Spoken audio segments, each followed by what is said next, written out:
Oi pessoal, boa noite. A gente vai começar agora o conteúdo do sistema nervoso, conteúdo de tecido nervoso. A gente trata como tecido nervoso, embora a gente estude o sistema nervoso, o funcionamento do sistema nervoso em específico, para a gente falar dessa fisiologia, né? Desse tecido que é muito específico, que é muito diferenciado, que é bem peculiar. É o tipo de tecido mais diferenciado que a gente tem no nosso corpo. A gente vai entender por quê. E se a gente for pensar, fazer um paralelo de todos os tecidos que a gente estudou até o momento, por enquanto a gente está focando bastante nos aspectos fisiológicos de cada estrutura que a gente viu, né? A anatomia em si a gente ainda não focou tanto. A gente ainda vai focar quando a gente estudar os ossos, especificamente ossos da face, do crânio, quando a gente estudar os músculos, especificamente também músculos que estão envolvidos na mastigação e nos movimentos, nas expressões faciais. E na articulação temporomandibular a gente vai falar um pouco de cartilagem de novo, de músculo, de ossos. Mas os aspectos anatômicos a gente vai ver quando a gente tratar especificamente de estruturas que são de interesse protético ou que são de interesse ao trabalho do protético. De uma maneira geral, a gente está vendo órgãos, sistemas, tecidos que sejam nesse momento mais inicial, e a gente está vendo mais o aspecto do funcionamento dessas estruturas, né? A gente não está entrando muito na questão anatômica por enquanto. E é o mesmo que a gente vai fazer agora com o estudo do sistema nervoso ou do tecido nervoso. Antes da gente falar de alguns nervos bastante importantes que passam nessa região de face, de cabeça e pescoço, muito importante por quê? Porque eles vão influenciar diretamente na expressão facial, no sorriso, na expressão da tristeza, do choro, da raiva, etc. E que tem implicação direta nas próteses, né? Especialmente quando a gente pensa nas próteses removíveis. Quando você vai fazer a prova de uma prótese total, por exemplo, você vai imaginar que aquele paciente vai abrir a boca, vai ter uma grande abertura de boca, por hora vai fazer expressão de raiva, de dor, de choro, de tristeza, de alegria, etc. Então você reproduz movimentos na musculatura que se aproximem dessas expressões naturais do dia a dia do paciente, né? E aí a gente tem vários nervos envolvidos nesse processo, porque são terminações nervosas, são neurônios que ativam toda essa expressão facial. Mais ainda, é essa inervação que chega, as terminações desses nervos que chegam às raízes de cada dente e que chegam ao tecido mole da mucosa bucal, né? A gengiva e o epitélio de revestimento, de uma maneira geral, e que pode causar dor ou causar alguma outra sensação. Então, para a gente entender o mecanismo de ação desses nervos, que são específicos e que vão ter uma importância peculiar para a aplicação clínica de vocês, a gente precisa passar antes pelo conteúdo de tecido nervoso e entender como que é esse tecido, como que ele forma um sistema, como que ele é operacionalizado, qual que é a função, como que ele executa essa função e, em alguns casos, se ele não funcionar bem, qual que é o grande problema que ele pode trazer para a boca, para a face. A gente vai ver que tem alguns problemas de morte ou inatividade de terminações nervosas em que a pessoa perde parte dos movimentos da face, por exemplo, no caso das parestesias, em decorrência de cirurgias, em que há lesão de nervos. A gente vai ver que o tecido nervoso, por ser muito diferenciado, ele tem uma capacidade muito baixa de se regenerar. Há uma relação inversamente proporcional entre o grau de diferenciação de um tecido e sua capacidade de regeneração. Quanto mais diferenciado é um tecido do nosso organismo, mais baixa é a capacidade de sua regeneração. Tanto é que os tecidos mais diferenciados que a gente tem no organismo são justamente o tecido nervoso e o tecido muscular. E esses tecidos são compostos por células que, se diretamente afetados por uma lesão grave de rompimento, não há regeneração. Há recuperação, pode haver uma cicatrização. Quando a lesão atinge o tecido adjuvante, o tecido que está ao redor, existe uma grande chance de regeneração. Mas quando uma lesão acomete o cerne desse tecido, o cerne das células de um tecido nervoso ou de um tecido muscular, não há regeneração.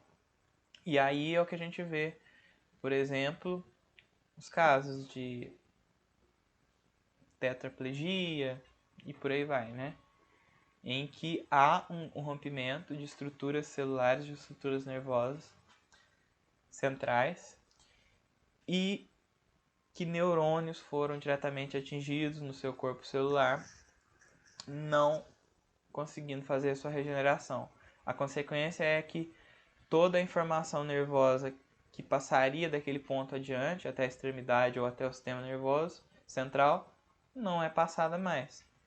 E como consequência, você pode ter até uma morte, uma inatividade, uma parestesia daquele tecido, daquele órgão que está naquele caminho, né, naquela extremidade daquele caminho. A gente pode ter desde perda de sensibilidade, dependendo do tipo de neurônio que é afetado, como perda de motricidade, perda de movimento, dependendo também do neurônio que é atingido. Então a gente vai entrar em mais detalhes nesse conteúdo de tecido nervoso, que é um pouco extenso, é mais extenso até que tecido conjuntivo, vão ser algumas aulas, não sei quantas, mas vão ser algumas aulas. Eu vou tentar deixar as aulas um pouco mais curtas, talvez até para facilitar assistir e achar um ponto que começa uma aula, qual que é um ponto que começa outra. Mas esse é um conteúdo mais extenso, que a gente vê inicialmente uma divisão anatômica bem sucinta de como que funciona esse sistema, esses tecidos, uma divisão fisiológica para a gente entender como que ele trabalha e a complexidade que é esse sistema nervoso, esse tecido nervoso. Embora a gente não vá adentrar tão especificamente na complexidade do funcionamento dele, mas para a gente ter uma noção de como que ele funciona. E aí o conteúdo final é justamente a gente estudar, aí sim já uma parte mais anatômica, aplicada, em que a gente conversa sobre alguns nervos, né, pares de nervos cranianos especificamente, que tem implicação direta no trabalho da prótese. Se uma prótese, por exemplo, ficar com uma sobressalência ou com um excesso em determinada região, ela pode causar um estrangulamento de um nervo. Por exemplo, uma prótese com algum excesso, uma prótese total com excesso na região da mucosa jugal aqui. Ela pode justamente estar pressionando a saída do forame mental. No forame mental sai justamente o nervo mental. Se aquilo ali está pressionando aquela região, o paciente pode sentir desde um formigamento até uma parestesia. Parestesia é quando eu deixo de sentir uma região. E isso a longo prazo pode ter efeitos desagradáveis para esse paciente. Então esse é um exemplo de uma aplicação prática. Logicamente, a gente também não vai focar muito em caminho de nervo, em aspectos tão específicos, mas chamar atenção para algumas questões que devem ser levadas em consideração, mais no sentido da precaução na confecção de algumas próteses e no entendimento de alguns processos álgicos, de algumas situações em que paciente de repente relata incômodo, e vocês tentarem entender o que pode estar acontecendo e achar um mecanismo de resolver esses problemas. Então, gente, vamos pensar em tecido nervoso, né? Todos os tecidos, lá quando a gente estava falando de tecido conjuntivo, tecido epitelial, eu sempre estava fazendo uma analogia para diferenciar um tecido do outro, em relação à composição da matriz extracelular e das células que compõem esse tecido. Vale, cabe o raciocínio aqui, mas quando a gente fala de tecido nervoso e de tecido muscular, a gente não pensa muito em matriz extracelular, não. A gente pensa muito nas células que compõem esses tecidos, por serem células bastante especializadas, diferentes de todas as outras células do organismo e com funções bastante específicas e uma dinâmica e uma fisiologia bastante específica. O conjunto de células são tecidos, né, como a gente tem falado exaustivamente. E o tecido nervoso, ele é responsável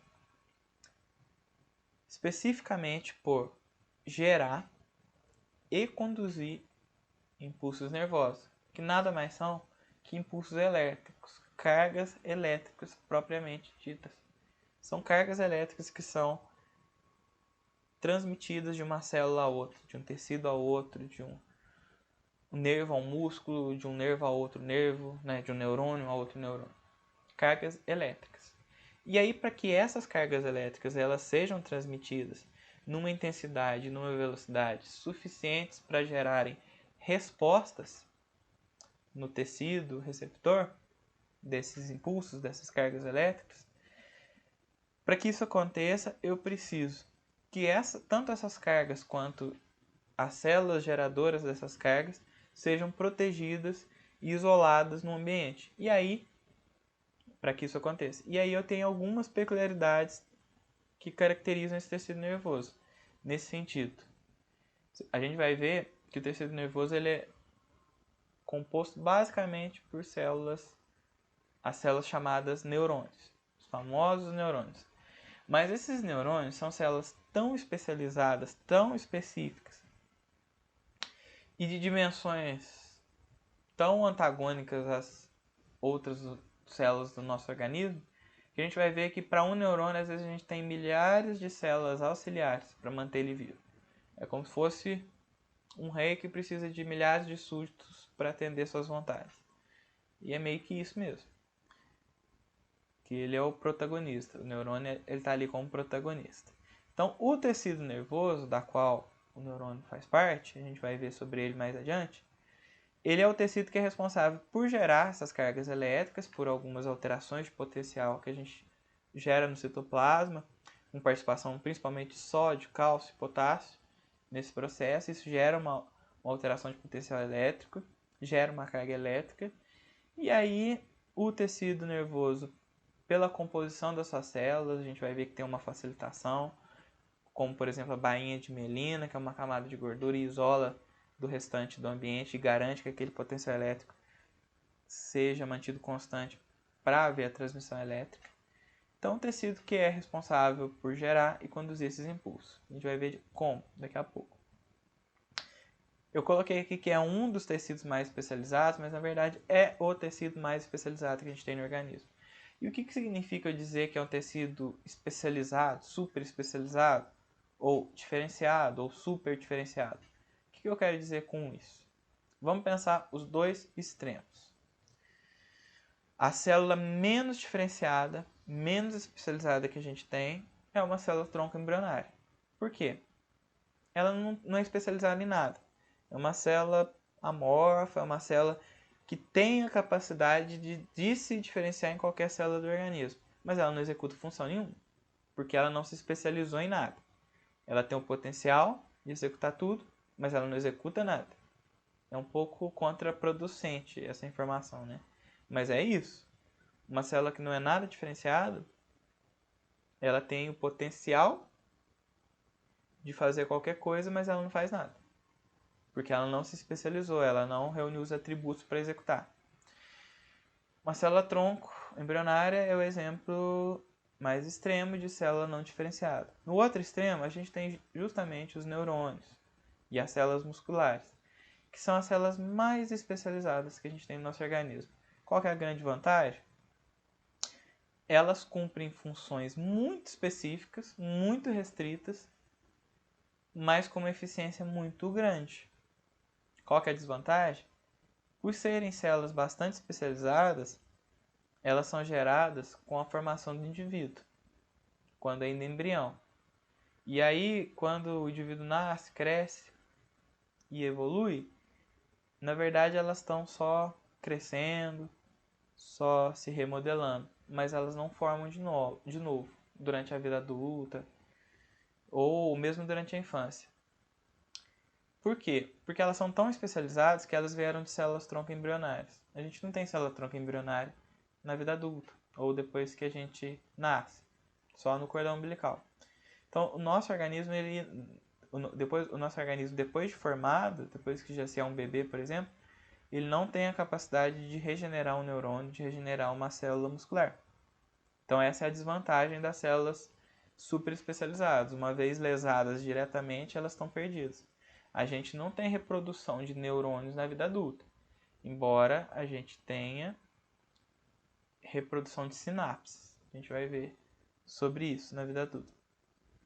E alguns estudos mais recentes, dos últimos 10 anos, já mostram algum sucesso na regeneração de neurônios, mas é uma coisa ainda incipiente, né? Tanto é que, se fosse uma coisa simples, a gente tinha casos de tetraplegia, de paraplegia, totalmente contornados, solucionados, e não é o que a gente vê como rotina, né? Então, eu queria que ficasse clara essa dicotomia de células não diferenciadas para células super diferenciadas. E a gente tem um meio termo disso aí. Células que são pouco diferenciadas na vida adulta, a gente já estudou algumas delas.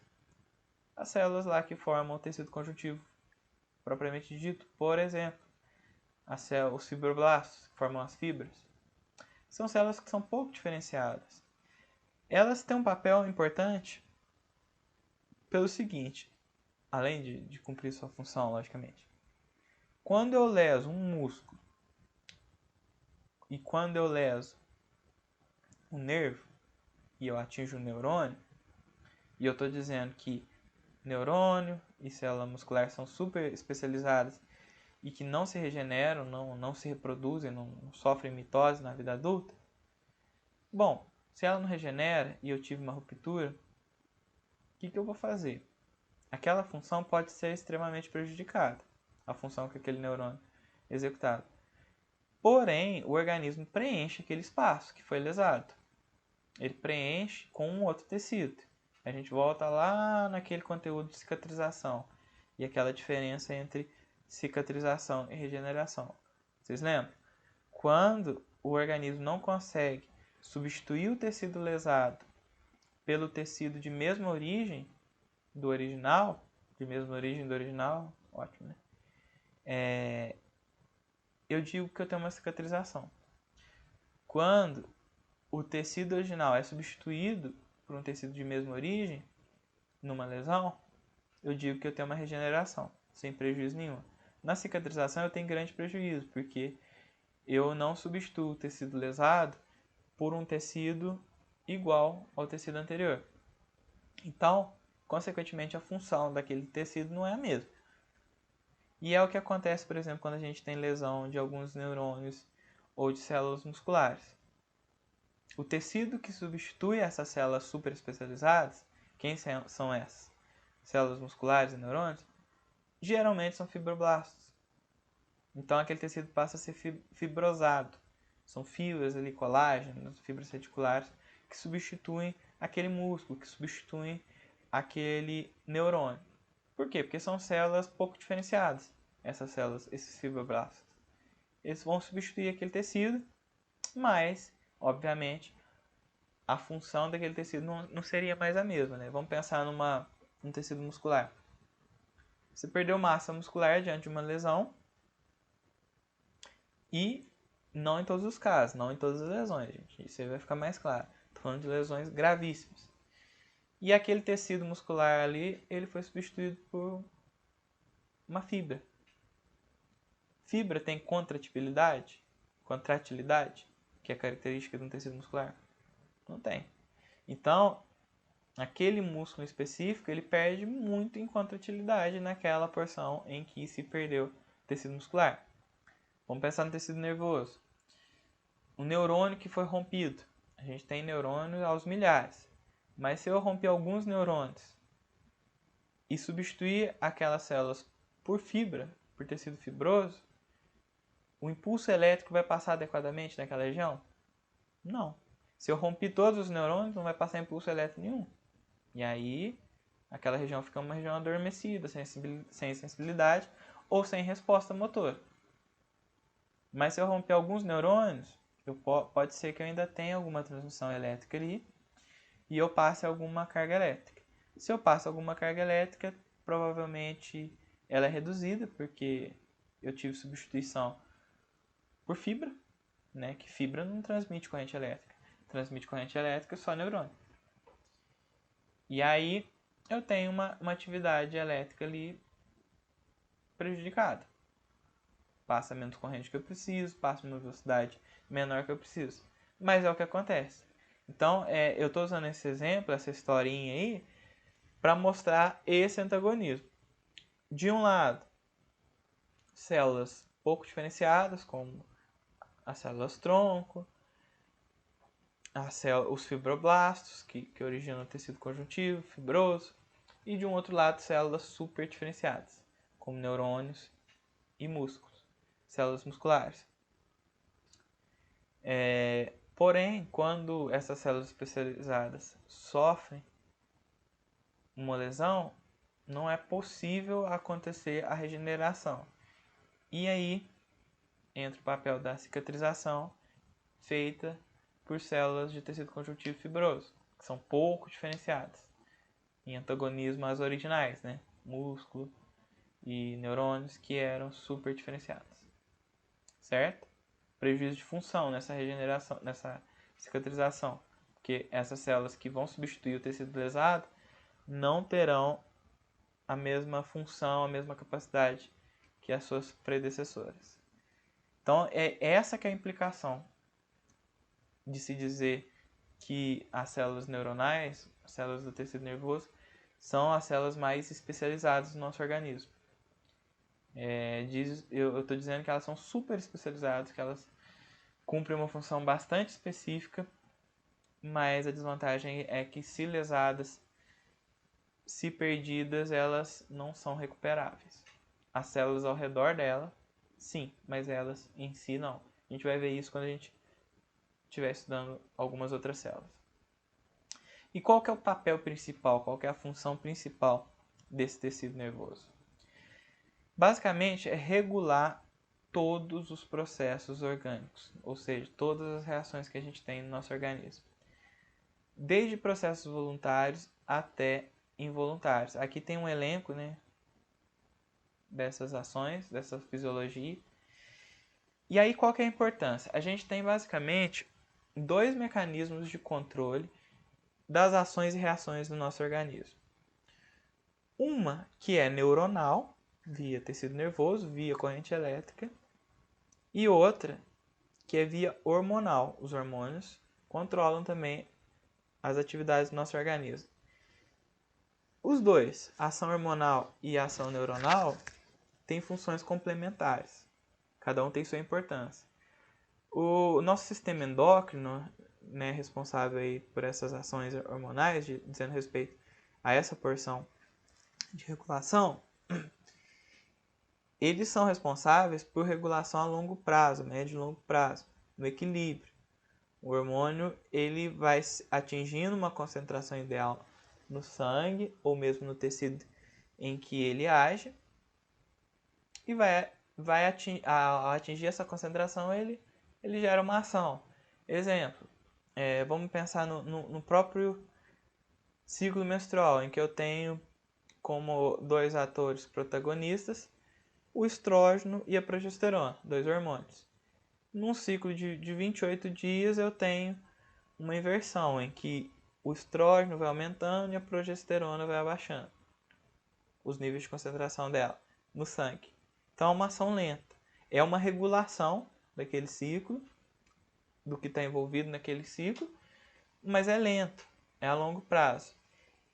E aí, quando eu preciso de uma resposta rápida, praticamente instantânea, quem vai fazer essa regulação? Justamente o tecido nervoso. Por exemplo, você acabou de ver um leão na sua frente. Você tem que sair correndo. Você vai esperar um hormônio ser secretado lá por uma glândula no hipotálamo, cair na corrente sanguínea, caminhar por essa corrente sanguínea, por todo o teu corpo, até cair no tecido muscular e mandar teu músculo contrair para você sair correndo. Você já morreu e ficou só os ossos, né? Então essas respostas rápidas, elas não são dadas por hormônios, elas são dadas por impulsos nervosos. Por quê? Porque é corrente elétrica.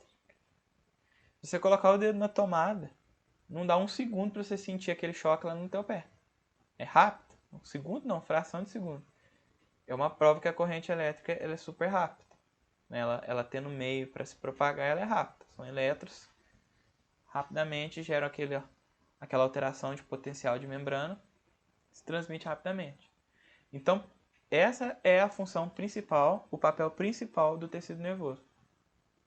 Gerar e conduzir impulsos elétricos de forma que possibilite que nosso organismo responda rapidamente aos estímulos do ambiente externo, mas também como alterações do próprio ambiente interno mesmo. A gente vai ver nos exemplos. Quando a gente fala de um batimento cardíaco, de uma respiração, isso tem um estímulo externo, mas existe uma forma de autorregulação do nosso organismo em relação a esses esses processos que são regulados internamente também. Então pode ter estímulo interno para isso também, não só externo. E aí isso aqui é de grande importância.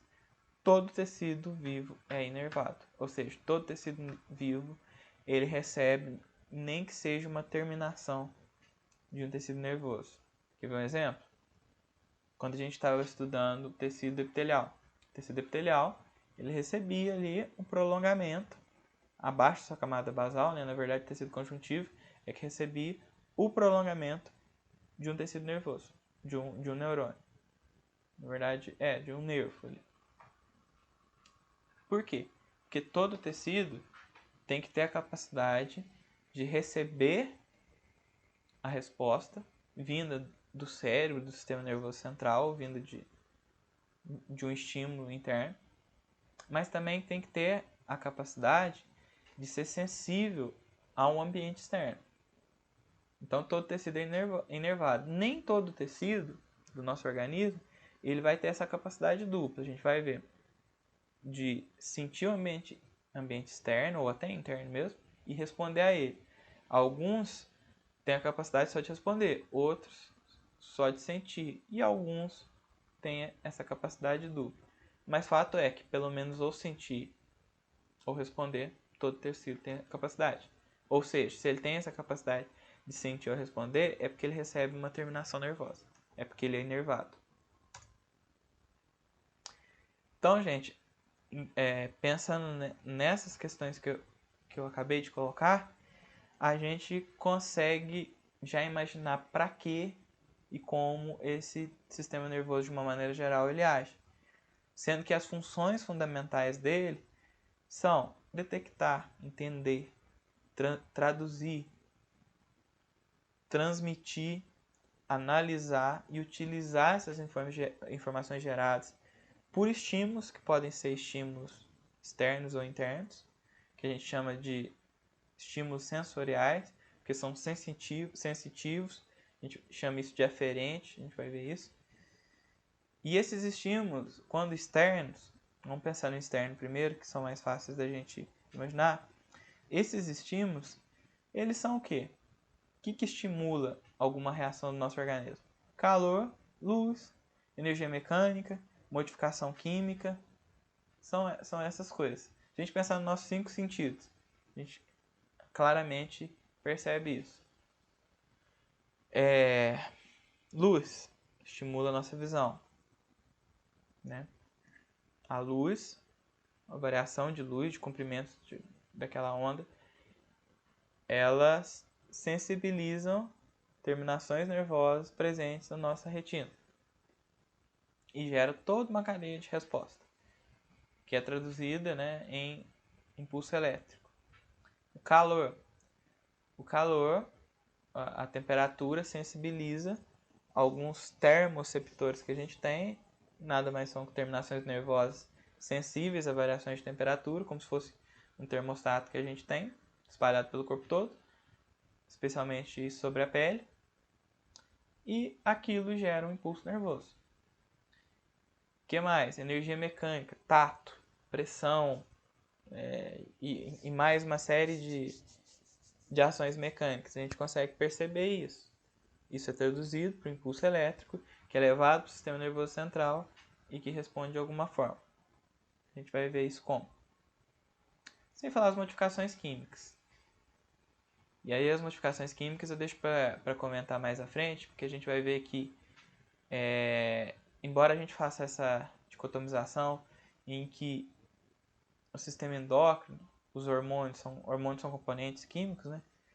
Eles têm uma ação mais lenta, tal. E o sistema nervoso, por transportar a corrente elétrica, ele é rápido. Nos impulsos nervosos, a gente vai ver que tem alguns desses impulsos que eles têm como auxiliar uma transmissão de algumas substâncias químicas também. E essa variedade, gente, é o que caracteriza a grande variabilidade de impulsos nervosos que a gente pode ter e a grande variabilidade de respostas que a gente pode ter. E isso é fabuloso do ponto de vista da riqueza de variabilidade de ações, de pensamentos, de movimentos, de sensibilidade que, por exemplo, o ser humano consegue fazer. Enquanto eu estou aqui falando, olha quantas palavras, quantos sons, quantas ideias, quantas representações, quantos movimentos que eu estou fazendo. Tudo isso está sendo processado em diferentes conexões elétricas e muito rapidamente. E aí, lógico, aquilo que eu já fiz algumas vezes, eu gero uma memória. E aí existe um atalho, né? De forma que eu não gasto tanta energia para que tudo seja processado.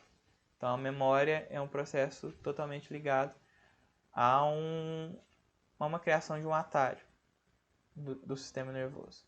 Então, a gente, com o sistema nervoso, detecta, transmite, analisa, utiliza informações de uma maneira geral que são recebidas do ambiente externo e traduz isso na forma de um outro estímulo. Organiza, coordena o funcionamento de todos os nossos órgãos, de todas as nossas ações. Se não for diretamente, é indiretamente. Se, por exemplo, um impulso nervoso não chegou numa determinada estrutura, num determinado órgão, ele chegou num outro. E naquele outro, de repente, liberou um hormônio, liberou uma substância que vai agir naquele terceiro. Então, direto ou indiretamente, o sistema nervoso está presente em ações de todo o organismo. Eu vou deixar para comentar isso aqui daqui um pouco, mas a gente vai ver, a gente tem que fazer algumas diferenciações. Função sensitiva, sensorial, de um lado, função motora de outro. Aqui é aferente, aqui é eferente, certo? A gente vai fazer essa diferenciação, mas eu já chamo a atenção aqui, isso é bastante importante. Talvez aqui nessa ilustração já dê para a gente fazer essa diferenciação. De maneira geral, eu tenho que pensar o seguinte. Vamos pensar externamente primeiro, que é mais simples. Eu recebo um estímulo do ambiente externo. Esse estímulo do ambiente externo é traduzido na forma de uma corrente elétrica e transmitida para um nível central de processamento. Esse nível central de processamento elabora uma resposta e manda que uma outra estrutura execute. Vocês estão vendo aí que de cara dá para a gente separar então o sistema nervoso em relação à anatomia, posicionamento, localização das estruturas em dois: um nível central e um nível periférico. O nível central processa, coordena.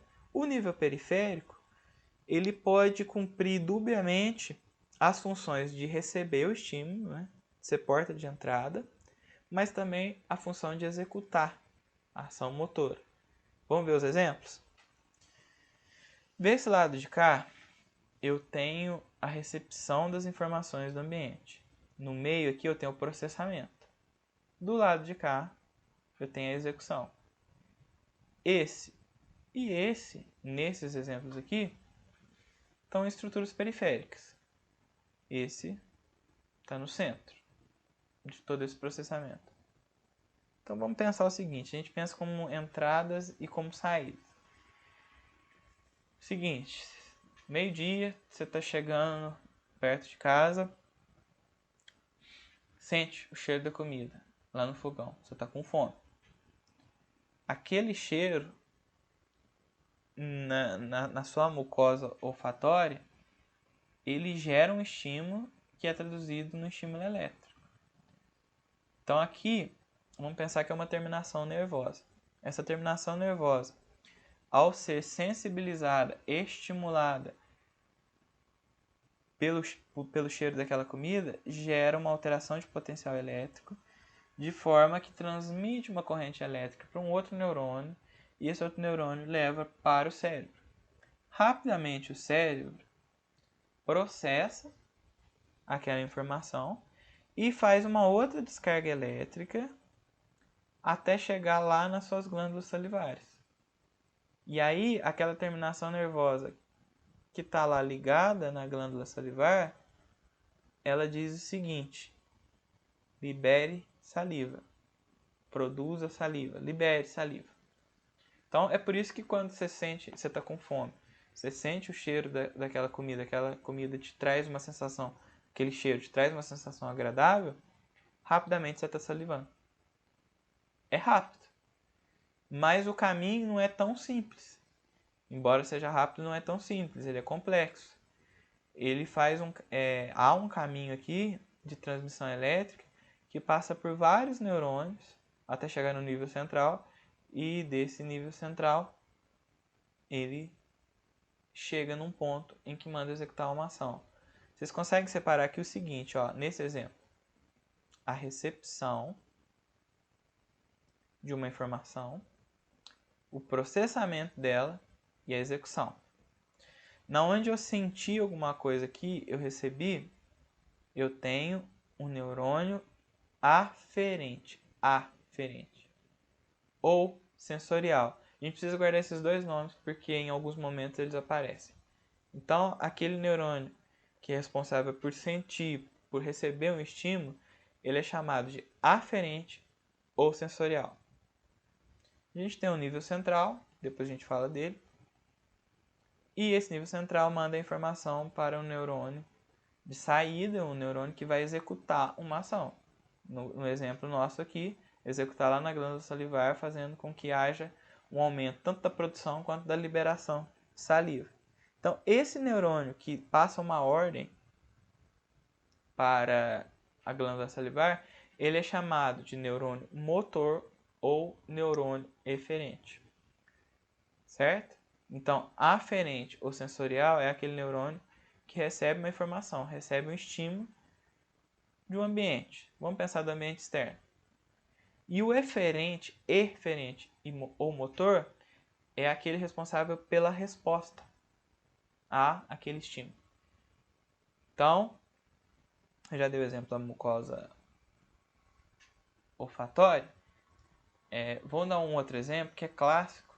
Não passa exatamente pelo cérebro, mas passa pela medula espinhal, passa por essa porção do sistema nervoso aqui, que é o chamado arco reflexo. A gente já viu aquela ilustração, vocês viram isso no ensino médio, por exemplo.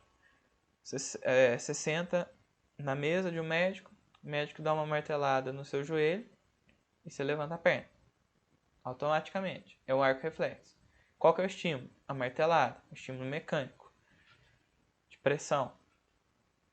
Aquilo ali está estimulando, está agindo sobre neurônios aferentes, terminações aferentes, sensoriais. E aquilo é processado e qual que é a resposta? A resposta é essa dada por neurônios motores, neurônios eferentes, o movimento da perna, certo? Então eu tenho um estímulo, a martelada, que estimula neurônios aferentes, neurônios sensoriais. Eles geram um impulso elétrico e qual que é a resposta? Levantar a perna, contração muscular, né? Os neurônios eferentes ou motores, eles vão fazer uma descarga elétrica sobre o músculo, sobre os músculos ali, e isso resulta na contração daqueles músculos e, como consequência, ao movimento da perna. E aí, gente, tem vários outros exemplos aqui, né, que não são tão simples assim, mas abreviadamente passam por um caminho assim. Alguns processos, como esse segundo que eu exemplifiquei, eles não necessariamente precisam passar lá pelo cérebro. Existe um atalho na medula espinhal, justamente para eles serem mais rápidos. É o caso do arco reflexo, que eu acabei de exemplificar. Você bate no joelho, a perna levanta. Aquilo não precisou passar lá no cérebro, já foi processado aqui, ó, na própria medula espinhal, uma forma de conseguir uma resposta mais rápida. Certo? Esse sistema nervoso, ele é formado, basicamente, esse tecido nervoso, ele é formado pelos neurônios. Os neurônios são os grandes protagonistas desse tecido. Mas os neurônios são células muito complexas e às vezes muito grandes, muito compridas. E que para serem mantidas precisam de diversas outras células que consigam mantê-la. Então, esse tecido nervoso, ele é formado por um neurônio e várias células para manter esse neurônio. Eu não preciso que vocês decorem especificamente o nome de cada um, não. Eu quero que vocês entendam que eu tenho a neuróglia, ou neuroglia, que são células com diferentes funções responsáveis por nutrir, por regenerar, por dar sustentação, por isolar eletricamente os neurônios. São essas células aqui. Vamos comentar um pouco sobre essas células que compõem esse tecido nervoso. Vamos começar pelo ator principal, não pelos coadjuvantes. Vamos começar pelo neurônio. O neurônio ele é responsável especificamente pela recepção, transmissão e processamento dos estímulos. Na verdade, isso aqui está numa ordem um pouco invertida, né? Se a gente for pensar. Recepção, processamento e transmissão desses estímulos elétricos. Vamos para a figura que eu acho que fica mais claro. O neurônio ele é formado por uma porção central, que é o corpo celular, onde eu tenho um núcleo e algumas organelas citoplasmáticas. Ele é formado também por alguns dendritos, que são como se fossem esses galinhos aqui. Isso aqui é o que dá grande diversidade e variabilidade de transmissão elétrica. É o que faz com que eu elabore, por exemplo, vários pensamentos.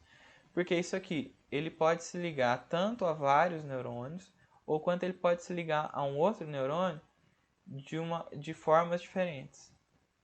Mas a função é transmitir. Aqui vai se ligar um neurônio, transmitir uma corrente elétrica que chega ao corpo celular. E essa porção alongada aqui, que parece um monte de salsicha, é o axônio. Então, eu tenho, na formação de um neurônio, o corpo celular, o seu dendrito e seu axônio. Vamos voltar aqui e depois a gente aprofunda. Então, o dendrito são esses prolongamentos. Eles têm por função receber estímulos dos ambientes. Então, eles estão muitas vezes em células epiteliais, quando para receber um estímulo externo. Epiteliais mesmo, vamos pensar no epitélio da pele, para receber variação de calor, no epitélio, por exemplo, da retina, para receber um estímulo de luz, um determinado comprimento de onda, no nosso sistema auditivo, para receber determinadas frequências de onda do som e estimular.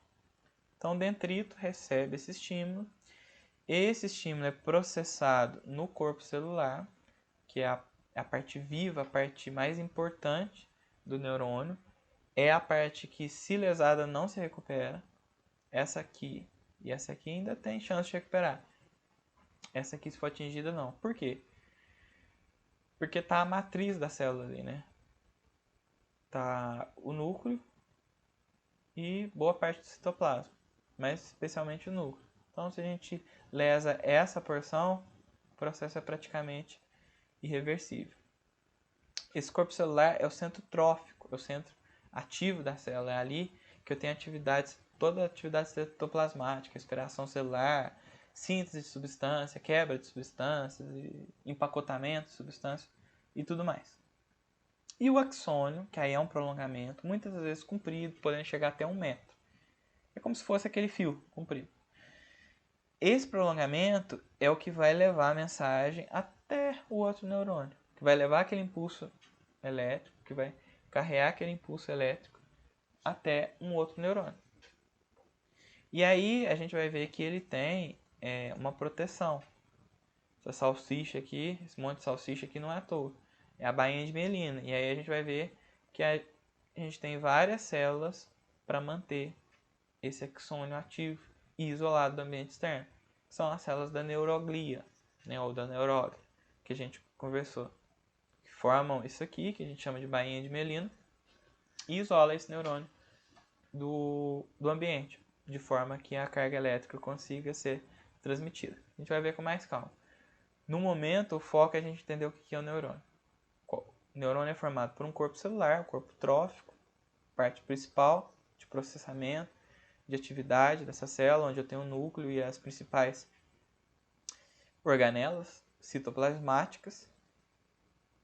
Eu tenho dendritos, que são essas arvorinhas aqui, que recebem estímulo nervoso de outros neurônios, ou que são sensibilizadas por um estímulo externo. Vocês estão vendo que eu tenho vários dendritos em várias combinações diferentes, e isso que me dá variabilidade de sensações.